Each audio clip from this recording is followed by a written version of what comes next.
This is Hidden Killers Week in Review. A look back at the most prolific stories of the week. Welcome to the podcast. If you'd like to listen to an ad-free version of this episode and all of our episodes, then search True Crime Today Premium Plus on Apple Podcasts and press subscribe. That's our premium channel where all of our ad-free and advanced episodes live, all in one place. True Crime Today Premium Plus. Search it on Apple Podcasts and press subscribe. Even try it for 3 days free. The dead don't speak, but their stories do. Welcome to Hidden Killers with Tony Brueski, featuring defense attorney and host of the podcast, Defense Diaries, Bob Motta. How do you think this then affects the case against Sheriff Steins here for the murder? I mean, just last week we were talking about they were floating the possibility of the death penalty around, which seemed rather premature for something like this. But now you get into this, I guess it's really going to depend a lot on what did he know and when did he know it in terms of his reaction. 100%. 100%. I mean, because, typically you kill a public official, it's death penalty eligible. Mm-hmm. So they're always going to talk about that.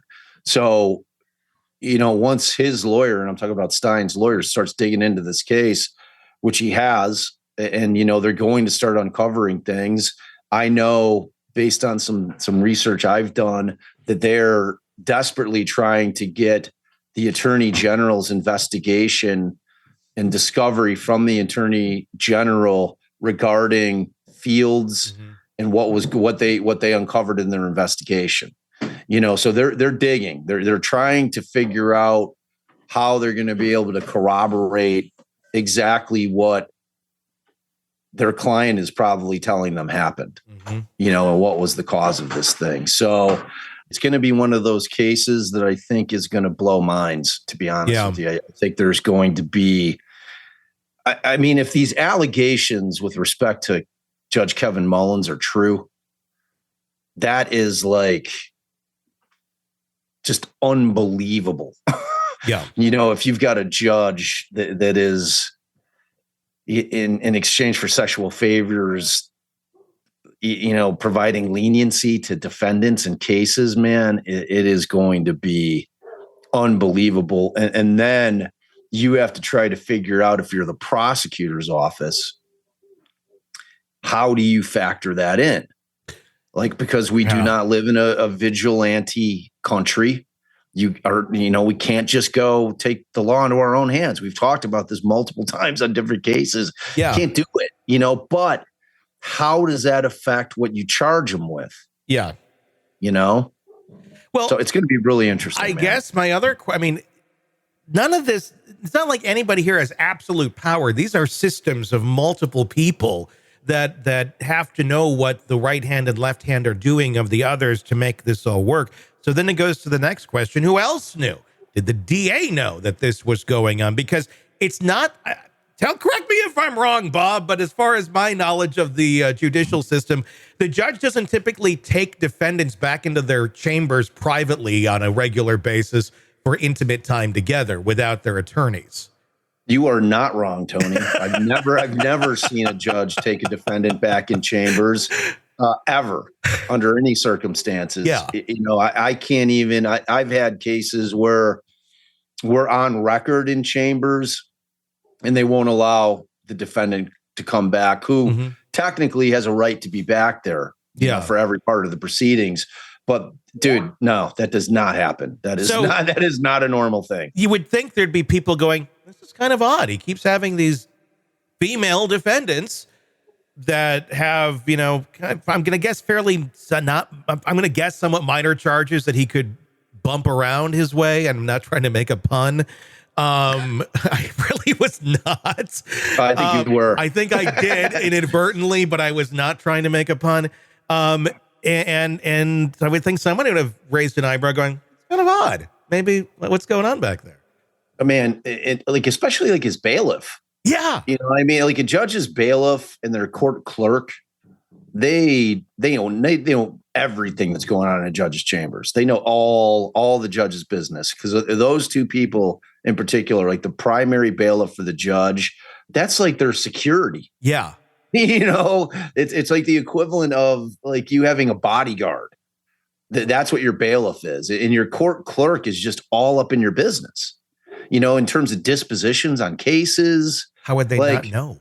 Right. That's what I'm saying. So, because when the clerk is entering a disposition and say, for instance, that clerk is privy to that defendant going back in chambers, and then at some point during that defendant's next court date, she gets some kind of nollie pros, or the judge does something that really changes the course of her case in a significant way, and that clerk has to enter it into the system. I mean, you don't think that clerk's putting it together? Yeah. I mean, people had to know is the point. People had to know. And he's been on the bench for 15 years. So this is going to take a lot of, there's got to be defense attorneys just chomping at the bit here on old cases going, oh, I think we can take a look at this again. Yeah. Oh, man. That's such a great point, because the ramifications, if this stuff starts to come to light, every single defendant that's ever been sentenced, that's ever had a trial in front of that judge, everybody's going to want to look at everything that he's done. Because if the allegations are true, he lost his way at some point. We don't know when. I would tend to believe that it wasn't early on in his career on the bench. It's probably, later on, after he's been up there for a while, real comfortable, just kind of running shit. Yeah. And starts to take some liberties and, gets away with it. And then it just kind of snowballs. But at this point, there's just allegations. Whatever that recording that Banfield's producer dug up, though, pretty damning. It's pretty damning. If true, pretty damning. Yeah. And I'm imagining there's probably a lot more that is known that we do not know yet. And I'm thinking there's probably, my guess is there's a lot more people that are going to be brought up in this. Without question. And you know what, man? We're going to know soon enough. Not going to be a happy holiday for some folks. Be a fun one to explain around the Christmas tree. Hey, guess why? Let's put the kids. I bet you could you imagine being a fly on the wall in that courthouse? Whoo, man. No. Oh, geez. Yeah. A lot of stress. Stress levels are rising down in, what is it, Lecter County, Kentucky? The stress levels are rising, man. So, threat level midnight.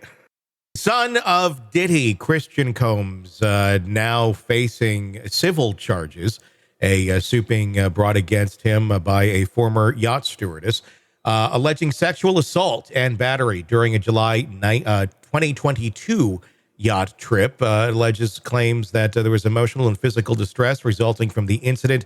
Eventually, it was broken up because somebody walked in and allowed her to escape. It doesn't sound all that different than what Daddy's being accused of in many different cases. Bob Motta, defense attorney, host of the podcast Defense Diaries, joining us. Are you at all surprised by this coming down?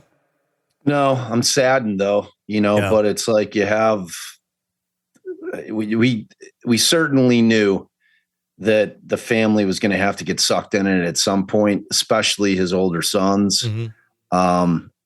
It's you figure if you're Diddy, who do you trust more than your kid? Yeah. You know what I'm saying? So just in terms of what level of involvement there was, is yet to be determined, but no, I'm not surprised. Are you surprised? Not remotely at all. It's sad because there's a level of this where, yes, Christian is certainly an adult, but you also, you take a look at it from a humanistic standpoint of this is what he was brought up around. He probably doesn't really know all that different. Should he? Yes, without a doubt. There's no excuse for these behaviors. But I think he was in such an insulated world that he thought this was normal. And unfortunately, it's obviously it's not. Yeah, it's true. And it's, what's that defense that they've come up with? Affluenza. Have you heard of that defense? I'm too affluent to have this affect me, basically. Yeah. That you're so affluent that you're not used to what is right and wrong in the regular world, that you've been handed everything. You don't have a real like a real way to judge right from wrong. Yeah. You don't have the ability to be able to, just because you've been so insulated by wealth. Yeah. And thought to believe that everything's at your disposal and that basically you're untouchable. Like, all those things, for Diddy, don't help him. No. But when you're talking about one of his kids who's brought up in that, you can't help but wonder if that's kind of a legitimate defense. Now, that can't be a defense in a civil suit, but if he gets wrapped up in some kind of criminal charges, which are certainly not beyond the scope, I mean, that's kind of how the cases against Diddy arose out of these civil suits. So, I mean, if you really break it down, I mean, it's a form of abuse. If this is how you raised your child and this is how they think that this is appropriate, you abuse the hell out of your kid that they now think this way. Then we, of course, we come to the crossroads. Okay, you're an adult, though. You can make your own decisions, and you should, in theory, know what right from wrong is. But, I mean, we look at other cases, too, when kids and young adults are brought up in cults, which essentially this kind of is one, and it's a very different way. And we have empathy for those people going, well, they were really... But in something like this, it's a lot harder to have empathy because it's such grotesque and such predatory type behavior. Yeah, it really is. And it's, but I mean, it's kind of par for the course with Diddy though, right? I mean, it's just sad to know that his own kids probably were suffering the same type of manipulation and abuse that, perfect strangers were as well. I mean, it's one of those things where this dude was living on another planet talking about Diddy, he thought he was untouchable. And like he lost, talking about people that lost their way, and we talked about this, a few episodes ago where, when you get that kind of money, man, you just kind of lose the grasp on reality. Yeah, you just do, it's like that much money is always going to create issues, and it's always going to create issues with perceived power. And what you can get away with, the dude thought he was a kingmaker, and he was in a lot of different ways in the music industry, and he flexed using all of that influence he had and power in really evil ways, man. Yeah. So, and it's true. I mean, did he one who lost his way? Yes, he did. When it comes to the kids, though, it's like they never had a way. They never had, they had nothing to lose because they never had that jump off point of, okay, right, wrong. They've just always been brought up. And then that's where you look at it with a little more empathy, but it's hard because essentially, he raised, if these allegations are true, some little vipers who are out there in the world that can cause a lot of damage and ruin a lot of lives. Yep. So there's no just looking the other way, but then what do you do with people like that when they're out there now? Like, okay, lock them up if they did these horrible things. To protect society. And I mean, the civil side of it's just money. Yeah, exactly. Where it's going to get real scary is when the criminal charges start rolling in, which it seems like they're going to have to, right? Yeah. I mean, that's what's happening on the Diddy side. I'm sure they're looking at all the allegations against the kids as well, going, is this a criminal territory? And if it is, I'm sure that will be meant that way as well. 100%, man. 100%. Welcome to the podcast. If you'd like to listen to an ad-free version of this episode and all of our episodes, then search True Crime Today Premium Plus on Apple Podcasts and press subscribe. That's our premium channel where all of our ad-free and advanced episodes live, all in one place. True Crime Today Premium Plus. Search it on Apple Podcasts and press subscribe. Even try it for 3 days free. You're in the thick of a true crime saga, every detail sinking in. And then, wham, a commercial about something you couldn't care less about. It's like being served a microwaved dinner at a 5-star restaurant. But it doesn't have to be this way. Go for True Crime Today Premium Plus on Apple Podcasts. With True Crime Today Premium Plus, you get uninterrupted, ad-free episodes, extended interviews that dig even deeper into the muck, and early access so you can brag to your friends. It's like ordering the secret menu at a crime buffet. So, search for True Crime Today Premium Plus on Apple Podcasts, subscribe, and savor every twisted detail without interruption.